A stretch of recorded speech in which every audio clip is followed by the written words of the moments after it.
κύριοι, σήμερα η εκπομπή μας δεν θα γυρίσει στο στούντιο, αλλά στους δρόμους της πόλης μας. Το θέμα μας, καυτό, η οικονομική κρίση που δεν λέει να περάσει.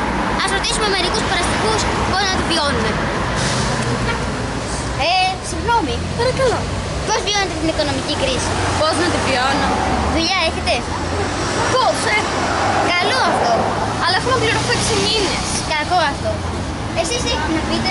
Μόλις με απέλυγα. Λυπάμαι πολύ. Προχωράω πιο κάτω. Όχ, μα τι βλέπω? 3 άνθρωποι ψάχνουν από τα σκουπίδια. Συγγνώμη, βάζετε κάτι? Ναι, μια χρυσή τυρόπιτα. Και μια προχθεσινή μπουγάτσα. Τρώτε τα σκουπίδια. Τρώμε τα σκουπίδια και κοιμόμαστε κάτω από τα σέρια. Τι να κάνουμε, έτσι τα έφερε η ζωή. Λυπάμαι πολύ. Εμείς ναι. Όχ, μα τι βλέπω? Ένας άνθρωπος. Είναι τυφλός. Δείχνει μόνος. Συγγνώμη κύριε, που πάτε?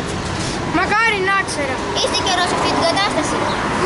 Πολύ καιρό. Αλλά αυτά πέρασαν τώρα. Δεν σας καταλαβαίνω. Θέλετε να πείτε το όνομά σας στους τηλεθεατές? Το όνομά μου είναι Πλούτος και η καταγωγή μου από τον Όλυμπο. Όλα ξεκίνησαν πολύ παλιά, στα Μαντία των Βεθών.